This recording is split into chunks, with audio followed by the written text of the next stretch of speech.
என் வாழ்க்கையில் 2, 3 இன்சிடெண்ட்டு நடந்தது. ஒரு வாட்டி சிங்கப்பூருக்கு ஏதோ ஸ்கிட்டு போட போயிருந்தோம். அப்போது ஏதோ ரிஹர்சல் போது கீழே விழுந்துட்டேன் நான். டேபிள் டாப்போ கீழே அடியோ பின்மண்டையில் அடிபட்டுருச்சு. எனக்கு ஒன்றும் மயக்கம் வரல, ஒன்றும் இல்லை. ஆனால் சம்திங் ராங்னு தெரிஞ்சுது எனக்கு.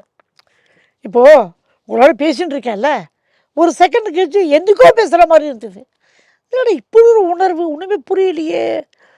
ஒவ்வொரு வாட்டியும் இதே மாதிரி ஏதோ ஒரு கனவுலகத்தில் இருக்கிற மாதிரியே இருந்தது. அப்புறம் பாத்ரூம் குளித்தேன். அப்புறம் மகேந்திரா தான் ரூமில் இருந்தார். அவர்கிட்ட சொன்னேன், என்ன மகேந்திரா என்ன இது இப்போ முன்னாடி சொல்கிறியே, எப்படி இப்போ மெட்ராஸ் போக முடியும், ப்ரோக்ராம் இருக்கே அப்படின்னாரு. ஆமாம் சொல்லிட்டு யாரோ வந்து எங்களை வெளியில் அழைச்சின்னு போனார்.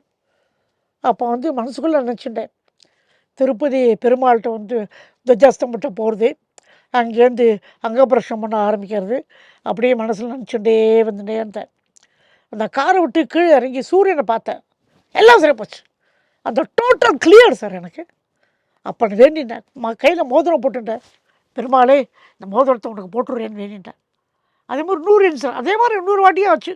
கீழே வந்து பெருமாளை வேண்டிட்டேன், நல்லது நடத்துது. இதெல்லாம் மறக்க முடியாது.